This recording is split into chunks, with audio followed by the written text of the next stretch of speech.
10 kilo की कम की है बोरी, ये दोबारा आ गए 24 में तो समझ लेना और 5 किलो बाहर निकाल लेंगे। इन्होंने एम्बुलेंस खराब कर दी, 100 नंबर खराब कर दी इन्होंने पुलिस की व्यवस्था।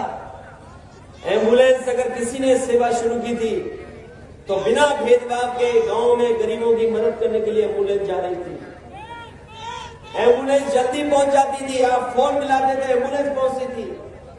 अपनी माताओं बहनों के लिए अलग से एम्बुलेंस चलाई थी, गर्भवती माताएं बहनों के लिए अलग से एम्बुलेंस थी और फ्री थी उनको अस्पताल ले जाने तक, अस्पताल से वापस घर पहुंचाने तक के लिए।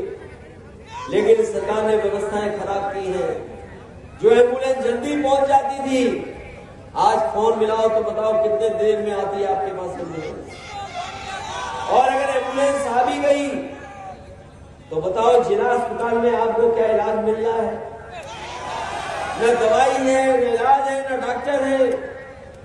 तो गरीब आखिरकार प्राइवेट में दिखा रहा है, प्राइवेट में जाकर के इलाज करा रहा है, कोई उधार लेकर के, कोई जमीन बेच करके। और हमें दुख इस बात का है कि इधर जो इस परिवार में भी कैंसर बीमारी हो रही है उसका इलाज नहीं हो पा रहा है। भागता दौड़ता परिवार कभी लखनऊ, कभी दिल्ली, कभी मुंबई तक जाता है, लेकिन कैंसर जैसी बीमारी का इलाज नहीं करा पा रहा है। मुझे याद है नेताजी ने और समाजवादी पार्टी ने लखनऊ में कैंसर का 100 एकड़ में बड़ा अस्पताल बनवाया था।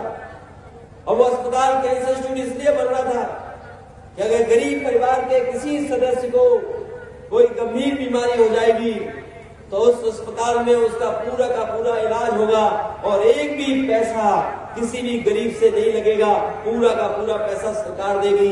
ये इंतजाम समाजवादी लोग कर रहे थे।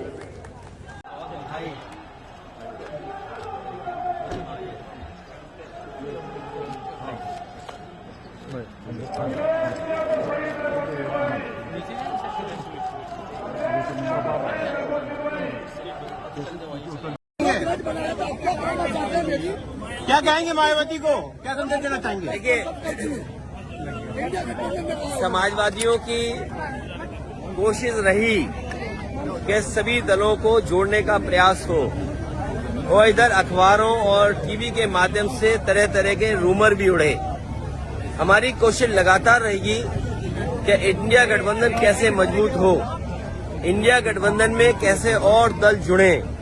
जहां तक आप बहुजन समाज पार्टी के बारे में कह रहे हैं, समाजवादियों ने तो सम्मान देने का काम किया है और हमेशा सम्मान कैसे बढ़े उसका भी कभी आपने देखा होगा। मुझे तो वो समय याद है जब समाजवादियों ने संकल्प लिया था कि देश की प्रधानमंत्री उस वर्ग से हो जिन्होंने समाज के तमाम बुराइयों का सामना किया है हजारों साल। और याद कीजिए, समाजवादी पार्टी तो प्रधानमंत्री बनाने के लिए सपना देख रही थी और उसमें काम भी किया हम लोगों ने। तो समाजवादी लोग देश के प्रधानमंत्री तक पहुंचाने के लिए, लेकिन ये जो भाषा आई है, जब मैंने ये कहा कि हम लोग सम्मान देंगे और सम्मान देना चाहिए, क्योंकि जब पीडीए की बात हम करें, पीडीए में हमारे दलित भाई भी हैं, आदि आबादी भी है, और जब आदि आबादी को सम्मान की बात कहें तो वो इस तरह रंग बदलने की बात कह रही हैं। वो इसलिए कह रही होंगी, शायद उन पर दबाव कहीं से है, दबाव की वजह से ऐसी बात कह रही होंगी।